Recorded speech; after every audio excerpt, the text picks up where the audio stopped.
화성 연쇄 살인범 이춘재 그리고 전 남편 살해 혐의를 받고 있는 고유정 모두 세상을 경악하게 한 강력 사건의 피해자입니다.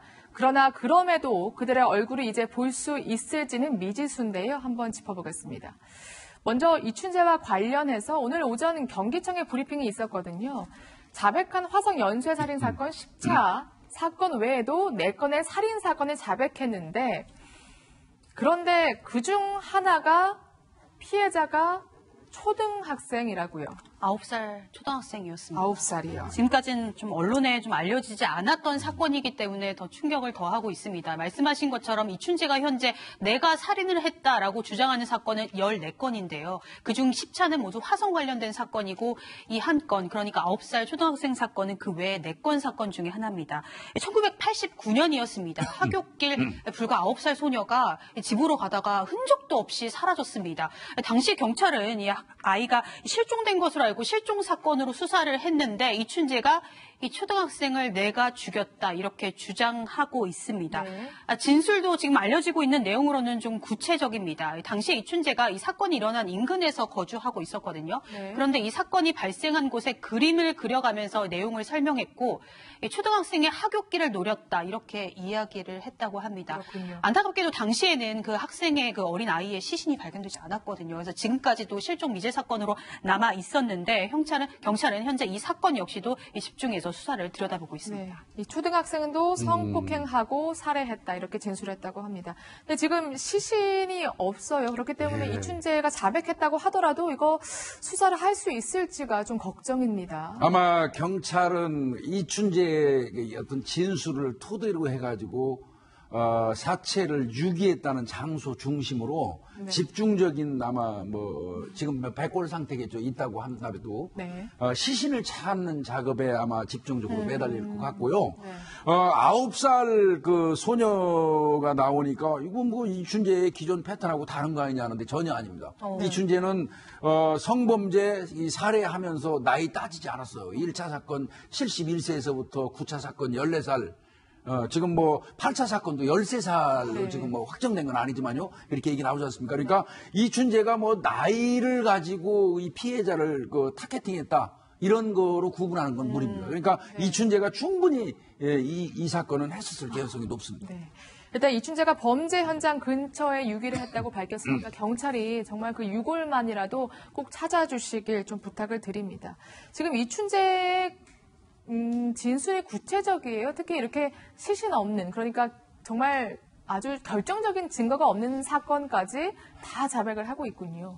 그렇죠. 이춘재가 지금 말하는 거 보게 되면 실제적으로 DNA 나온 사건을 그 5차, 10차, 9차, 4차 같은 경우에는 우리가 이제 보강 증거 있으니까 가능하지만 지금 말하는 거 보면은 경찰들이 모르는 거, 더군다나 시신도 없는 사건 초등학생 말했다고 한다면 그게 사실 진실로 말하는 것이라는 진위 논란이 있는 거고 아까 그 위원이 말했지만 현장에 가가지고 실제 백골이라든지 뭐가 그 증거가 나온다면 가능하지만 지금 현재에서 증거 찾기도 쉽지 않을 것 같아요. 너무나 시간이 흘렀기 때문에. 그래서 이춘재가 완전히 회개를 하고 자기 죄를 완전히 자백하고 하는 것도 있겠지만은 혹시 자기 과시라든가 어떤 자만심 때문에 아닌 범죄, 타인의 범죄라든지 허구를 내서 할 수도 있기 때문에 지금 담당하는 경찰관들이 노력을 많이 했어요.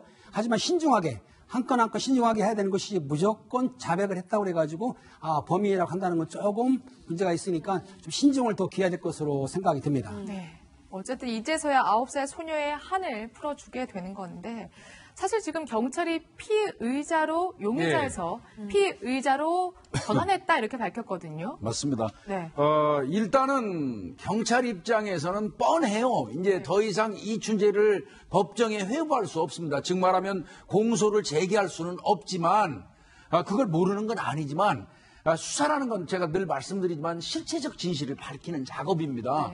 그렇다면 피의자로 입건해가지고 이춘재를 조사하는 거는 수사 단계에서는 충분히 할 수 있거든요. 그래서 이제 그 피의자로 신분을 전환해서 조사를 하는 거고 그 피의자로 신분을 전환할 때 명백한 증거가 5건이잖아요. DNA가 지금 3차, 4차, 5차, 7차, 9차가 나왔지 않습니까? 이거는 완벽한 과학이기 때문에 지금의 과학으로 밝힌 거 아닙니까? 그러니까 이거를 근거로 해서 적어도 이 5건은 피의자로 입건해가지고 이 사람 수사를 진행하는데 무리가 없다고 판단하는 겁니다. 네. 피해자로 입건했다. 그러면 혹시 신상 공개 가능성은 좀 열리게 되는 겁니까? 아니면 그래도 불가능한 건가요? 피해자를 입건했다라는 것의 실질적인 의미, 어떤 그 유일한 의미가 바로 그 신상 공개입니다. 그렇군요. 피해자를 입건을 했다고 네. 해도 공소시효 때문에 재판으로 넘기지는 못하죠. 네. 다만 이 피해자 신문이 되면 강력 사건 피해자에 대해서는 심의를 거쳐서 신상 공개를 할 수 있습니다. 네. 그래서 이게 실질적 의미가 있는 건데요. 이 신상 공개 방법이라는 것이 지금까지는 적극적으로 그 사람 신상을 경찰에 이렇게 뭐 찍어서 공개한다든지 하는 방식이 아니었고요. 아니었죠. 다만 뭐 모자나 마스크를 쓰지 않게 해서 자연스럽게 노출되면 또 이제 언론에서 찍어서 보도되고 이런 네. 방식이었는데 이번에 이 이춘재 같은 경우 굉장히 특수한 경우죠. 무기수로 지금 감옥에 있는 상황이고 이런 경우에는 지금 이춘재의 사진을 기자들에게 찍게 하는 게 조금 네. 그 경위상 어려울 네. 수 있습니다. 그런데 이 신상 공개라는 게 사실 약간 조금 절차상의 문제만 있었지 이미 일부 신상 공개 됐습니다. 우리 이름을 알고 있지 않습니까? 이춘재. 남은 건 그렇죠. 사진만 네. 그거든요. 현재 모습의 현재 모습 사진이겠죠. 사진 문제죠. 옛날 사진도 다 공개가 됐고요. 네. 이것은 어떤 형태로든지 간에 공개 결정이 되면 자연스럽게 나오게 되지 않을까 싶습니다. 또 한 가지 이제 경찰의 브리핑 내용을 말씀드리면 성범죄 30여 건도 이춘재가 자백을 했는데 살인 사건에 비해서 구체성이 굉장히 떨어져서 일단 추가 진술을 들어본다고 합니다. 이게요, 수감 중에 있기 때문에 우리는 이제 그 전에 있던 고등학교 사진부터 이런 거 다 봤잖아요. 네. 그럼 현재의 이춘재 모습을 아마 국민들은 보고 싶어 할 거예요. 그렇죠. 그렇다면 제 생각은 그렇습니다. 피의자로 입건을 하면 네. 입건한 상태에서 또 경찰이 수사기관에서 머그샷 찍을 수 있어요. 네, 찍을 수 있습니다. 그렇죠? 입건하니까 새로 찍어야 되지 않겠습니까? 네. 그 찍은 사건을 공개하는 거를 좀 신중하게 검토할 필요는 있다고 생각합니다. 알겠습니다.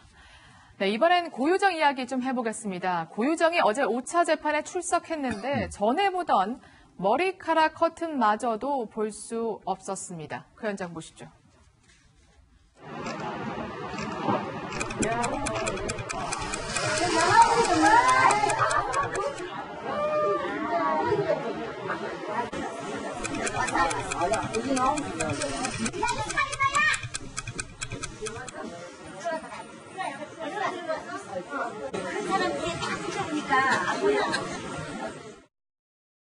네.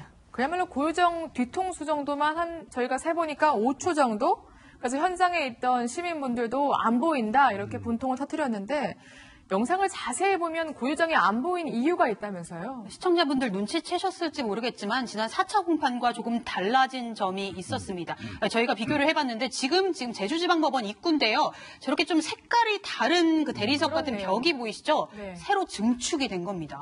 2주 전에는 저렇게 뻥 뚫려 있어서 사실 취재진들이 카메라 기자들이 저기 서서 들어가는 고유정의 모습을 포착을 할 수가 있었어요. 네. 그런데 저렇게 저게 지금 제가 정확하게 소재를 모르겠습니다만은 좀 단단해 보이는 시멘트나 뭐 대리석 벽으로 대리석 보이는데 같네요. 네. 저걸 저렇게 증축을 해서 저기서도 이제 고유정의 얼굴이 안 보이기 때문에 차에서 들어가는 그 찰나의 순간 5초, 그리고 나올 때 또 역시 찰나의 순간 5초.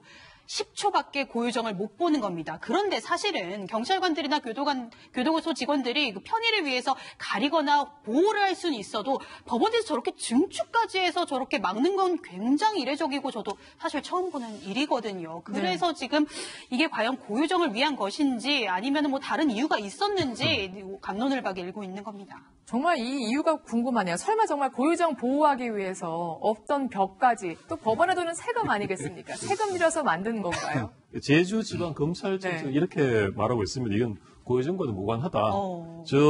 그 벽은 다른 부분 출입구에도 있는 거고 이번에 예산이 반영돼서 공사를 시행한 것뿐이다. 이렇게 말하고 있습니다. 네.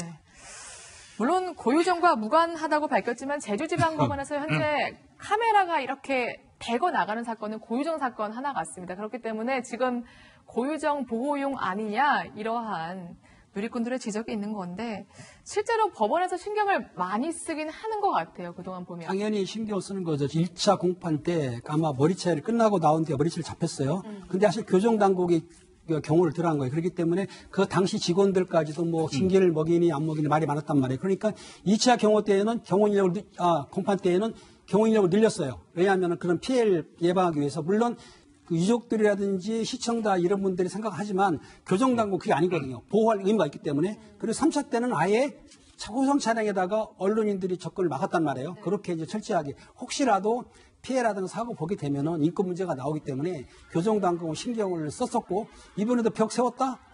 저거는 뭐 교정당국이 아니고 사법부에서 했다고 하니까 그렇게 믿어야죠, 저희는. 네.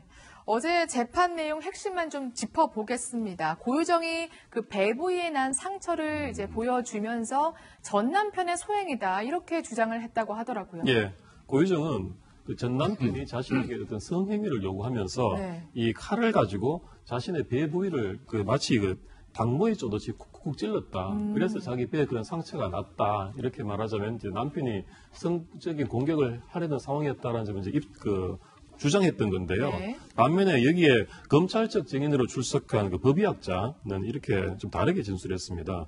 이 상처는 칼 끝으로 찔러서 생길 수 있는 그런 종류의 상처가 아니고 긁힌 것이다. 그리고 찌르거나 베는 형태가 아니다. 이렇게 전문가적인 입장에서 진술을 했고요. 네. 근데 이런 그 고유정의 지금 입장이라든지 변론 내용을 보면 참 원래적으로 모순적인 점이 많은 것이 네. 이렇게 남편이 만약 칼로 배를 쿡쿡 찌르면서 성폭행을 시도하려고 했다라는 그런 내용이라면 이거는 바로 논리적으로 정당방위나 아니면 뭐 과잉방위로라도 연결이 돼야 되는 거거든요. 네. 그런데 정당방위 주장은 하지 않으면서 정당방위의 상황이었다라고는 사실 주장을 하고 있는 거예요. 네. 그래서 이 상황을 주장하면서 오히려 정당방위보다는 우발범이었다라는 그런 정황적인 주장을 하고 있는 거예요. 네. 피고인 입장에서는 이게 정당방위로 받아들일지 안 받아들일지는 법원의 판단에 맡기고 네. 유리한 상황을 주장해야 되는 건데 네. 굳이 정당방위 상황만 주장하면서 논리적인 그 법리적인 주장하지 않고 우발범에 대한 주장하고 있는 것은 좀 논리적으로 좀 모순이죠. 이게 저는